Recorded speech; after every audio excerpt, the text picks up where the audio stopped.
Has the Obama administration overstepped, and significantly so? South Carolina's Attorney General Alan Wilson says the answer is unequivocally yes.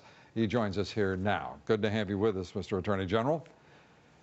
What is it that you're going to... Thank you, Lou, for having me on your show. You bet, and I apologize. There's obviously a delay, and let me just apologize again for jumping you there. I didn't mean to. What is going to be your role? What will South Carolina do in response to the NLRB, action, which is, by the way, whether labor professors, whether whatever. I mean, even the most neutral observers say this action is unprecedented on the part of the NLRB. Well, Lou, this absolutely is unprecedented. In fact, if I were watching this as a movie, I would say this was just Hollywood fiction, and it's unbelievable that it's actually happening.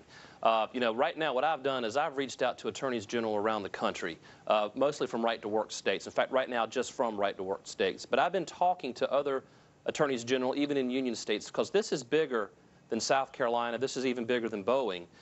This actually has the potential effect to harm union states even worse. Because as CEOs around the world and around the country look at places to expand and grow their businesses, they're not going to want to go to union states. It's like landing on a piece of flypaper. You can't ever take off. You can't ever expand. And it hurts right-to-work states just the same. So, you know, what we're doing is we're banding together to inform the public and to put the NLRB on notice that all legal options are on the table. Well, Senator Jim DeMint, Senator Lindsey Graham, and also Lamar Alexander are introducing legislation to reinforce, if you will, right-to-work states' laws on the books. Do you really need that? Are you going to be able to, how will you be able to respond in law to the NLRB action against Boeing?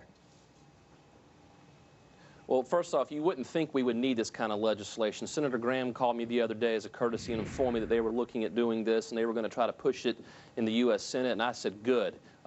I do believe we need this kind of legislation. We shouldn't need this kind of legislation. As far as what legal avenues we have, well, I said earlier all options are on the table, but right now this is before the National Labor Relations Board, which is a quasi-regulatory and judicial entity. It's a politically charged entity. I don't have a lot of faith in that board. I do believe there's going to be some home cooking there. Is that because they got 4 Democrats on it? Of that, well, absolutely, and one of them's a recess by President Obama, a former union attorney, general counsel. So I don't have a lot of faith in the NLRB. I do have faith in the courts above the NLRB where there's some adult supervision. But like I said earlier, you know, we can intervene at various levels of this process, and we're prepared to do that. We can file amicus briefs in support of what Boeing's doing, but then we're also looking at potentially collateral litigation against the board if it's necessary. But here's the thing that people have got to realize. We've got to really hurry. We're not saying union workers aren't entitled to strike. They are entitled to strike, but they're not entitled to escape the consequences of their strike. And when you hurt a business and you cause it to lose money, that business has every right under its First Amendment freedom of speech to say to those folks in that state or that area that this is hurting us. We're going to have to act accordingly. That's all Boeing has done. We appreciate you being with us. We'll be, I hope, talking much more as this case progresses over the days to come. Thank you so much. Attorney General Alan Wilson. Thank you very much.